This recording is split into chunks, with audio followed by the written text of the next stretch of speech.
Every cookbook tells you the same thing. Let your steak rest so it stays juicy. And they're absolutely right about the result. But the scientific explanation they give you for why it works, it's completely fabricated.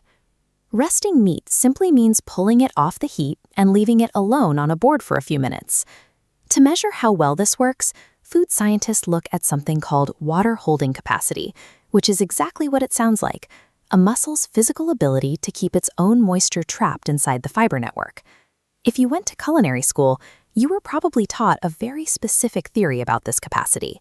The story goes that intense heat squeezes the meat's liquids directly into the center. By resting the cut, you're supposedly giving those juices time to flow back outward and redistribute evenly to the edges. But when modern culinary scientists and researchers like Nathan Myvold actually mapped the thermal dynamics of a cooked steak, they found something entirely different. They proved that juices inside a piece of meat do not flow outward, inward, or redistribute in any measurable way during a rest. Since water isn't physically traveling around inside the muscle to save your dinner, there has to be an invisible, microscopic force actually responsible for keeping that juice on the plate. To understand that force, we first need to look at the sheer volume of liquid at stake. Researchers at America's Test Kitchen roasted identical boneless pork loins to an internal temperature of 140 degrees Fahrenheit to track exactly how much moisture escaped. This chart shows the massive difference a brief pause makes. When they sliced into the roast immediately after pulling it from the oven, it bled 10 tablespoons of juice onto the cutting board. But when they let the exact same cut sit for just 10 minutes, it lost only 4 tablespoons. That is a 60% reduction in moisture loss. Leaving it alone for longer does yield tighter returns. Waiting 20 minutes drops the fluid loss to 2.5 tablespoons, and a 30-minute rest brings it down to just a single tablespoon. Because the moisture retention is empirically massive, the cause must be a measurable transformation in the meat's structure. It starts with thermal denaturation.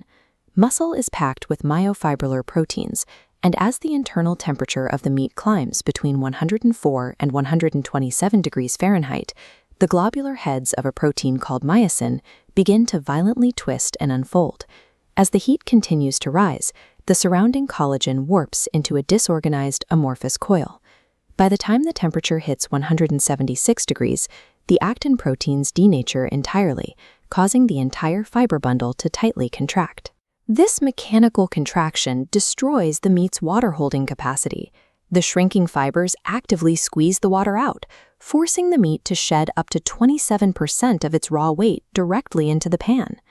Here is what actually happens when you pull that meat off the stove. As the exterior cools, the muscle fibers stop contracting. Internal pressure drops, ending the active expulsion of liquid. At the exact same time, the dissolved gelatin and rendered fats inside the cut begin to cool down. As their temperature drops, their viscosity increases. The juices literally become thicker, rendering them too dense to easily spill out onto your cutting board. So resting your steak isn't giving the water time to travel back to the edges.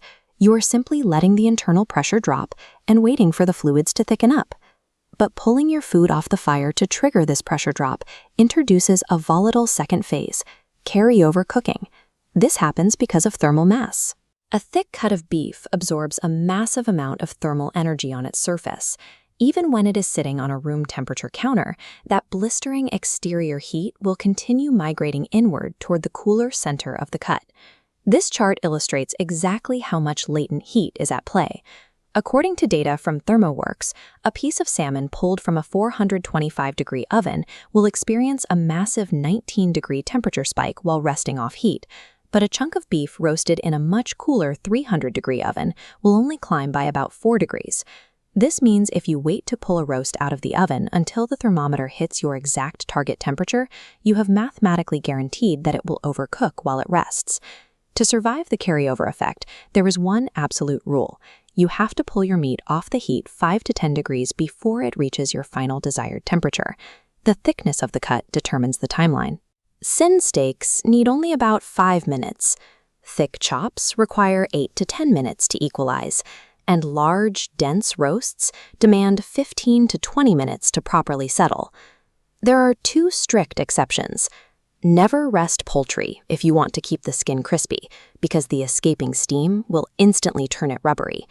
And you never need to rest sous vide meat, because the prolonged water bath has already perfectly equated the internal temperature from edge to edge. This shift from relying on kitchen myths to applying actual thermodynamics is how culinary education is evolving, allowing cooks to predict the exact physical state of their ingredients.